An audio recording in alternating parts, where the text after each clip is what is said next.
Nesta aula, vamos dar continuidade ao que estávamos falando nas aulas anteriores. Desta vez, vamos tratar a respeito da estatística gráfica, onde nós vamos colocar alguns tipos de gráfico para vocês, onde começamos aqui por gráficos em barras. Um gráfico em barra consiste em construir retângulos ou barras em, em que uma das dimensões é proporcional à magnitude a ser representada, sendo a outra arbitrária, porém igual para todas as barras. Vamos ver esse exemplo aqui. Ó.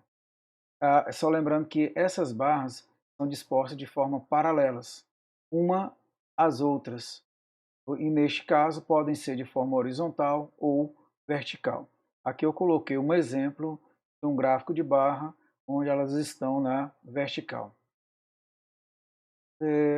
Nesses exemplos, nós vamos falar aqui a respeito do gráfico em barras de forma vertical, onde ele trata do grau de instrução. A gente já viu em aulas anteriores a respeito desse grau de instrução em uma determinada empresa. Nesse caso, o grau de instrução, nós temos o ensino fundamental, médio, superior, onde você tem aqui a frequência de cada um deles, 12, 18 e 6. Nós já tínhamos feito a proporção para cada um e a sua porcentagem, respectivamente. E o gráfico gerado a partir dessas informações seria este gráfico. Observe aqui que ele está colocando não em porcentagem, mas na frequência mesmo simples. Lembrando que eu poderia colocar aqui a porcentagem sem nenhum problema. Já com relação ao gráfico de composição em setores, comumente chamado de gráfico de pizza, neste caso, destina-se a representar a composição usualmente em porcentagem de partes de um todo. Consiste num círculo de raio arbitrário representando o todo, dividido em setores, que corresponde às partes de maneira proporcional. Neste caso, seria a nossa pizza dividida em partes, em setores. Neste caso, aqui eu tenho um exemplo baseado nas informações do exemplo anterior, onde ele está dando em porcentagem. Você tem aqui que o ensino fundamental corresponde a 33%, o ensino médio a 50% e o superior a 17%. Estou usando valores aproximados. Dando continuidade, nós temos o gráfico de Pareto.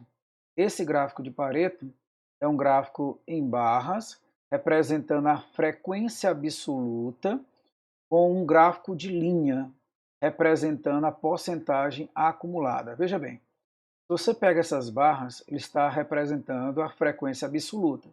Já quando eu vou tomando esses pontos, corresponde ao ponto médio de cada barra, ele vai fazendo a frequência acumulada, que neste caso está sendo dado em porcentagem. Observe aqui a porcentagem acumulada do lado direito e a frequência absoluta do lado esquerdo. Tá?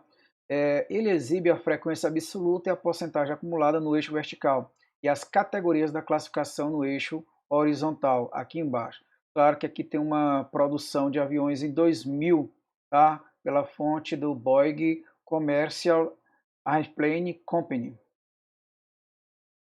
Vamos falar agora aqui a respeito do gráfico de barras para variáveis quantitativas. É construído da mesma forma das variáveis qualitativas.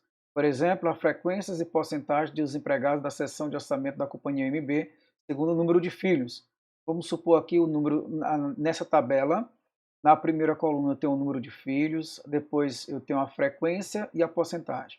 Com 0 filhos, você tem uma frequência igual a 4, com 1 filho, 5, 2 filhos, 7, 3 filhos, 3, 4 filhos, 0, 5 filhos, 1. E a porcentagem, lembre-se, basta pegar 4, dividir por 20 e ao resultado multiplica por 100, você vai encontrar 20%. E aí, sucessivamente, lembrando que a soma tem que dar igual a 100. E o gráfico representativo dessa tabela seria dado por este gráfico de barras. Lembrando que esse gráfico de barras, eu coloquei aqui um formato diferente, tá? Mas lembrando, comumente ele tem barras literalmente. Aqui foi uma representação diferente, ele recebe outro nome específico, mas aqui eu coloquei como barras, como seria uma certa coluna levantada só que aqui representada por cones, tá? Mas lembre-se, o gráfico de barras é dado por um retângulo, tá? Esse aqui recebe outros nomes que não vem ao caso neste momento. Bom, já o gráfico de pontos ou gráfico de dispersão